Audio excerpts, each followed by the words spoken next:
Good evening, Patrick here from Complete Health, and I've got a question for you.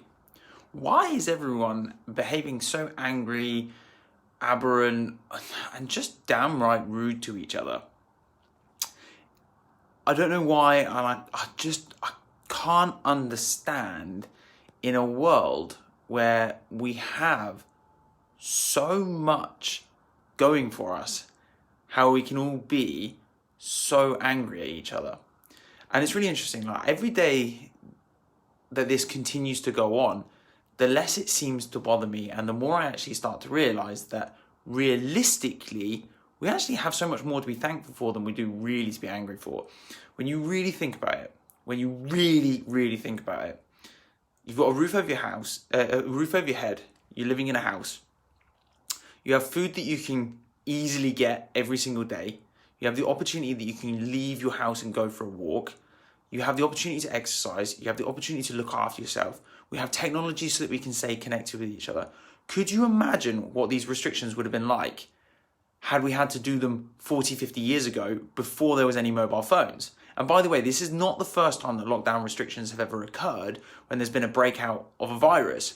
And so one thing that I'm massively seeing in pretty much all of my clients at the moment is a huge influx of the number of people that are coming in with stress-related or anger-related issues with their spines. Now, the reason being is that actually when we go through that stress mode and we get angry and we get peed off at the world, what starts to happen is our cortisol levels and our adrenaline levels drive up through the roof.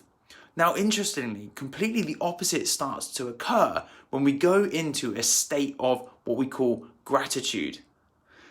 When we actually think, when we change the way we think and we observe the things that we're actually thankful for, what has actually been linked to is the changes in the way that our brain and our neurons start to connect in our central nervous system. And our central nervous system is directly linked into our hormone receptors. We will start to actually produce hormones like serotonin and oxytocin, which are both linked with reductions in stuff like depression, improvements in blood flow, circulation, digestion, lack of stress, muscle relaxation. So why are we all focusing on the really negative stuff, which drives up our muscle tension, increases our risks of issues with our cardiovascular system and with things like high blood pressure, etc.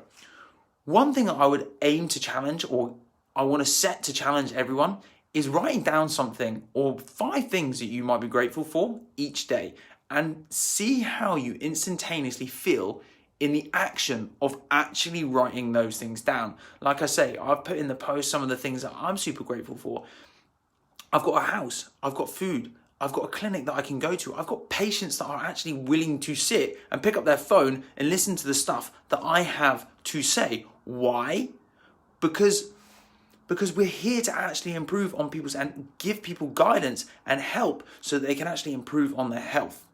And not just the aspects of physical health, which by the way, chiropractors do incredibly well, but we want to aim to help people to understand the complete package, not just physical health, not just diet, not just exercise, but actually how can you mentally look after yourself? How can you actually start to improve on the things chemically going on in your body? And that includes both the way that we think, both the things we put in our mouth, and the way that our body moves and feels. And all of these things will affect our chemical hormones in our body.